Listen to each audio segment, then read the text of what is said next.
La santé mentale. Un sujet souvent murmuré, entouré de stigmates. C'est un domaine de notre bien-être qui est souvent négligé, mais qui est tout aussi crucial que notre santé physique. Pourtant, elle nous concerne tous. Peu importe qui nous sommes ou d'où nous venons, la santé mentale est une partie intégrante de notre vie quotidienne. Des millions de personnes dans le monde luttent contre la dépression, l'anxiété et le SSPT, souvent en silence. Ces luttes peuvent être invisibles, mais elles sont bien réelles et peuvent avoir des effets dévastateurs. Ces conditions ne font pas de discrimination. Elles touchent des personnes de tous âges, de tous horizons et de tous milieux. Que vous soyez jeune ou vieux, riche ou pauvre, personne n'est à l'abri. L'impact des problèmes de santé mentale est profond. Il affecte non seulement l'individu, mais aussi sa famille, ses amis et sa communauté. Les relations peuvent être mises à rude épreuve et le soutien de ceux qui nous entourent devient essentiel. Il a des répercussions sur nos lieux de travail, nos écoles et la société dans son ensemble. Les environnements professionnels et éducatifs peuvent devenir des lieux de stress et d'anxiété, affectant la productivité et l'apprentissage.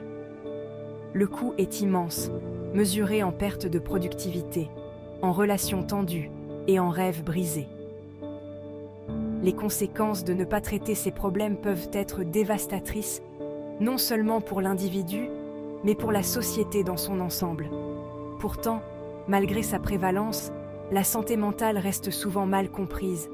Il y a un manque de sensibilisation et de compréhension qui empêche de nombreuses personnes de chercher l'aide dont elles ont besoin.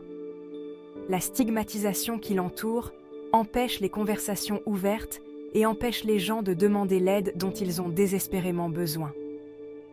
Cette stigmatisation crée une barrière qui peut sembler insurmontable. Nous devons briser ce silence.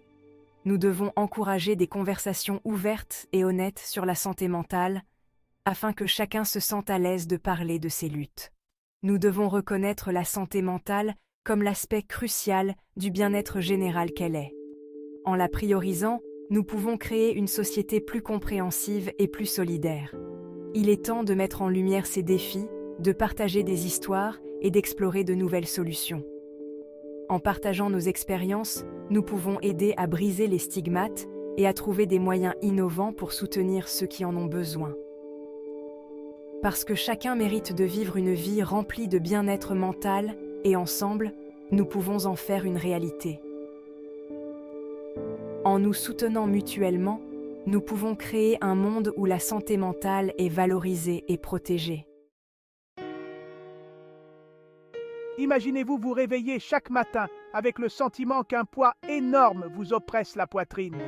C'est comme si chaque respiration était une lutte, chaque mouvement un effort colossal. C'est ce que l'on peut ressentir en vivant avec la dépression. Une sensation constante de lourdeur, une fatigue émotionnelle qui ne disparaît jamais. C'est une lourde chape de désespoir qui étouffe la joie, la motivation et même les plaisirs les plus simples de la vie. Les couleurs semblent s'estomper et tout devient terne et sans saveur. Je me souviens du moment où la dépression m'a enserré pour la première fois. C'était une descente progressive dans les ténèbres, un glissement lent mais inexorable vers un abîme sans fond. Les choses que j'aimais, passer du temps avec mes amis, m'adonner à mes passe-temps, n'avaient plus aucun attrait. Les rires et les sourires des autres semblaient appartenir à un monde auquel je n'avais plus accès. Je me sentais vide, perdu et totalement seul, comme si un mur invisible me séparait du reste du monde, m'isolant dans ma propre souffrance. Les tâches simples me semblaient insurmontables. Chaque petite chose devenait une montagne à gravir, chaque décision un fardeau écrasant. Sortir du lit chaque matin était une bataille contre mon propre esprit, une lutte incessante pour trouver la force de commencer la journée. Le monde semblait sombre et sans espoir, et je n'arrivais pas à me débarrasser de l'impression que rien de ce que je faisais n'avait d'importance. Chaque jour se fondait dans le suivant, sans but ni direction. La dépression m'avait volé mon étincelle, me laissant brisé et vaincu, mais malgré tout, il y avait une petite lueur d'espoir, une partie de moi qui refusait d'abandonner complètement. Si la dépression peut nous accabler, l'anxiété nous maintient constamment sur le qui-vive. C'est une inquiétude incessante qui projette une ombre sur tout, transformant les situations quotidiennes en menaces potentielles. Votre cœur s'emballe, vos paumes transpirent et un sentiment de catastrophe imminente vous envahit. Pour les personnes anxieuses, le monde peut ressembler à un champ de mines. Chaque interaction sociale, chaque décision, chaque événement inattendu peut déclencher une vague de panique. C'est une bataille constante contre son propre esprit qui essaie de rationaliser ses peurs tout en se sentant totalement impuissant à les contrôler. Les situations sociales deviennent intimidantes. Parler en public semble impossible. Même les tâches les plus banales, comme aller à l'épicerie, peuvent devenir insurmontables. L'anxiété peut être paralysante, vous enfermant dans un cycle de peur et d'inquiétude dont il est difficile de se libérer. C'est épuisant, tant mentalement que physiquement.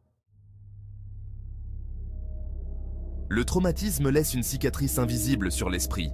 C'est une blessure qui peut se rouvrir à tout moment, vous submergeant de souvenirs d'un passé que vous souhaitez désespérément oublier. C'est la réalité des personnes atteintes du SSPT, hantées par les fantômes d'expériences qui continuent de façonner leur présent. Un retour de flamme de voiture, une certaine odeur, un visage familier. Ces déclencheurs apparemment banals peuvent ramener une personne atteinte du SSPT à la source de son traumatisme. Il peut s'agir d'un accident horrible, d'une rencontre violente ou des horreurs de la guerre. Quel que soit l'événement, le traumatisme reste gravé dans son esprit. Les cauchemars et les flashbacks sont fréquents, ramenant l'événement traumatique à la vie avec des détails saisissants. Le sommeil n'offre aucune échappatoire, seulement un rappel terrifiant de ce qu'ils ont vécu. Le monde semble dangereux et ils peuvent se retirer des autres, s'isolant comme moyen de protection. Face à ces défis, une nouvelle vague d'espoir émerge. L'intelligence artificielle.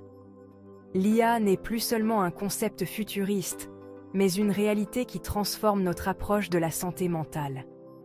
Si l'IA peut sembler tout droit sortie d'un roman de science-fiction, elle est en train de devenir un outil puissant dans la lutte pour le bien-être mental. Elle offre des solutions innovantes et accessibles à des problèmes complexes. Imaginez un avenir où l'IA pourrait analyser le ton de votre voix, vos expressions faciales et même votre écriture pour détecter les premiers signes de dépression ou d'anxiété. Ces technologies avancées permettent une surveillance continue et discrète de notre état émotionnel. C'est le potentiel de l'IA en matière de santé mentale. Identifier les personnes à risque et proposer des interventions opportunes avant que les troubles ne s'aggravent. En intervenant tôt, nous pouvons prévenir des crises plus graves et améliorer la qualité de vie. Les applications et les chatbots basés sur l'IA fournissent déjà un soutien accessible et abordable en matière de santé mentale. Ils sont disponibles 24/7, offrant une aide immédiate à ceux qui en ont besoin, peu importe l'heure ou le lieu. Ces outils proposent des séances de méditation autoguidées, des stratégies d'adaptation personnalisées et mettent même les gens en relation avec des thérapeutes agréés. Ils peuvent être adaptés aux besoins individuels, offrant une approche personnalisée du bien-être mental. Bien qu'ils ne remplacent pas les relations humaines, ils constituent une bouée de sauvetage pour ceux qui n'ont pas accès aux thérapies traditionnelles. En outre, ils peuvent compléter les soins traditionnels, offrant un soutien continu entre les séances de thérapie.